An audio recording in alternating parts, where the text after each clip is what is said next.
Bonjour everyone, Pantoufleee here today for a new video in which we're going to talk about the Skorpion G because it seems like it just hit the shop. I was expecting maybe the Skoda T27 or something like that, a brand new premium to come into the game, but I guess that I was wrong, or maybe Wargaming changed their mind. Hopefully we still have quite a nice tank to talk about today because yeah, it's coming in crates, which kind of sucks, but hey, at least those crates are in gold. What is, I should say, the drop chance? It's 4%, and if you want to get the legendary camouflage with it, you have 6% chances of dropping it as well. So yeah, it all depends on your luck here. I'm not gonna gamble because I already had that tank in my garage for a while, so instead I'm just gonna focus on the statistics of that beast. What makes that tank so broken? Because yes, we're talking about a broken tank, or at least one of the most effective tank destroyers at tier 8, and it's German. The gun. It's all about the gun. An amazing gun dispersion, one of the most accurate, featuring 460 alpha damage, which means that in 4 shots you take out whatever tier 8 tank you want. On top of that, an amazing reload time, which includes an amazing DPM as well, and the penetration that is awesome. There is nothing to left behind when it comes to the gun. For the rest, especially the mobility, you have a really good one because you will climb up to more than 40-45 kilometers per hour because of how lightly armored your tank is. So the downside is no armor at all. Everybody knows that. Everybody will shoot you with HE. So you gotta take into consideration when you're playing with that tank to avoid getting shot at by people, because if you encounter, let's say, an i6 with a regular tank, you're gonna expect 400 alpha damage per shot. When an i6 encounters a Skorpion G, he's gonna shoot with HE and therefore do 500 damage, which means that you have less hit points than you're supposed to with a regular tank that has enough armor to bounce HE. This is what you gotta take into consideration, but let's see about the playstyle. There are two kind of playstyles that could work effectively with the Skorpion G, and we're gonna try to see both of them through to replays. For the first one and the most boring, it's obviously camping. You have a light armor but an extremely accurate gun that deals a lot of damage thanks to your DPM. So why would you bother pushing through and trying to get into aggressive position with a tank that is literally a glass cannon? So instead of pushing through like I usually do here, we are going to try to stay in the back and hoping for the rest of the team to spot for us. This strategy has its downsides because it requires your team to know what they're doing, but also to attack, to play aggressively, which is not the case of most World of Tanks Blitz equips or teams, I should say. But hey, we are gonna try it out right now for the video, and you're gonna see that it works. Thanks to your fully traversable turret, you're able to shoot at your enemies without being spotted, because I want to remind you that when you're moving only the turret and not the rest of the tank, you have more camo than when you use your whole hull.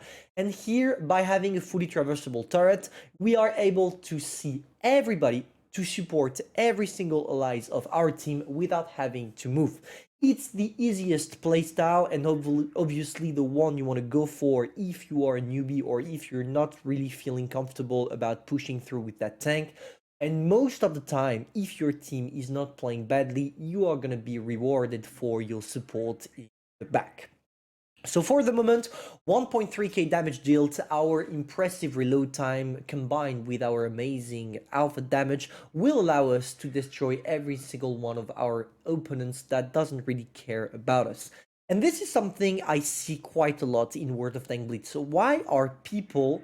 I mean, take a look at this STI, for example.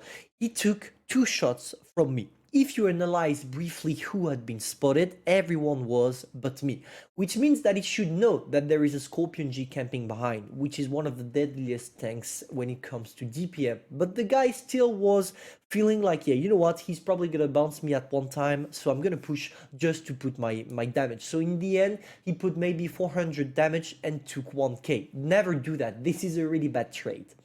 So here we go, guys. I'm going to try to switch to an HE to try maybe to kill the STI using it, but unfortunately it didn't work, and before I took the shell off, he died. And you're going to see why with this tank it's preferable to stay in the back. Here, I took only 1 shot, okay? 1 shot since the beginning of the game with HE, because as I told you, everybody knows that your tank is lightly armored, and I took 750. It was a max roll from the Jagdtiger, so I was really unlucky. But I already lost 2/3 of my HP with the first shell I took. This is the problem, the main problem of the Skorpion G. As you lack a lot of armor, you are gonna get punished really, really hard for any single mistake you make. This is why with that tank, you gotta stay either in the back or push through if you have the possibility to, but always make sure that you're not under the spotlight of your enemy's guns. Always wait for them to shoot at your allies before you come around the corner, sneak your shot, and go back to a safe position. This is what I did with the Emil one. I was waiting for him to burst all his shells on my friend or ally T26E5, and now that the Jagdtiger just shot, I smoke him around the corner using an APCR that features 311 millimeters of penetration, which is way enough to go through it. And this is how you play the Skorpion G in most of the situation. It will allow you to have good games, and on top of that, that tank features a really good credit coefficient, which is always nice when we buy a premium tank. But let's see how this tank performs when you try to play it a little bit more aggressively. Now let's take a look at what this tank is capable of when you're playing a little bit more aggressively. Obviously, we're not gonna brawl first line, tanking shots, etc., because our tank is not meant for that. But when it comes to playing aggressively with it, you can try some different tactics. What I like to do is what I call passive aggressive push, which means that you're going to take an aggressive position, but you're going to play it as passive, which means that you're going to wait for your opponents to take a look at something else or wait to remain unspotted before striking. Because with this tank, you are forced to. This is exactly what I applied here on the IS-3 because I managed to spot him. I sting my shot, and instead of staying in front of my opponents, I go back to a safe position. I wait for the 10 seconds where you're spotted, and when I'm back to unspotted, I crawl back to that position, and boom, I sneak once again my shot. The cool thing about that tank is that your accuracy is so good that you can snap shots without really fearing of missing. You're going to take a look at this on the 3090.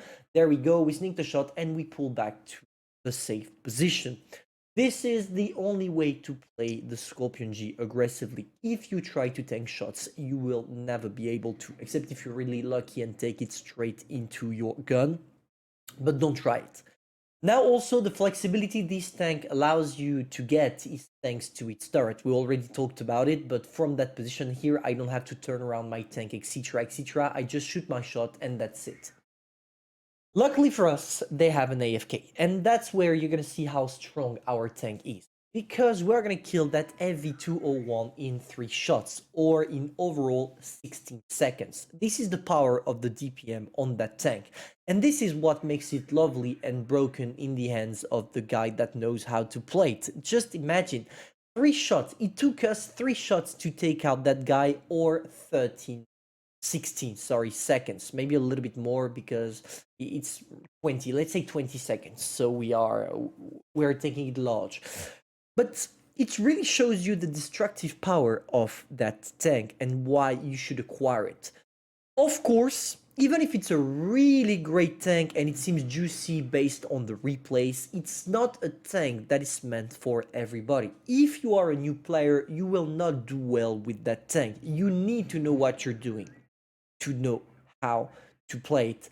You need to know everything, multiple things, map knowledge, how to place yourself, when to push, when to retreat, being aware of your surroundings, using sound, etc, etc, which makes it a privileged tank to play with, as long as you do good games, obviously, because you can still buy it and only do 800 damage.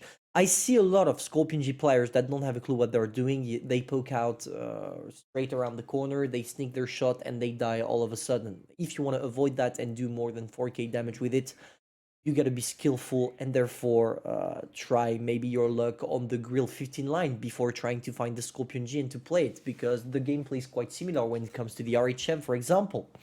So yeah, that's it for the Skorpion G, guys. If you enjoyed, feel free to subscribe, like, and share. Hopefully that review will be helpful for you to know how to play that tank, and maybe it's gonna convince you, yes or no, to gamble.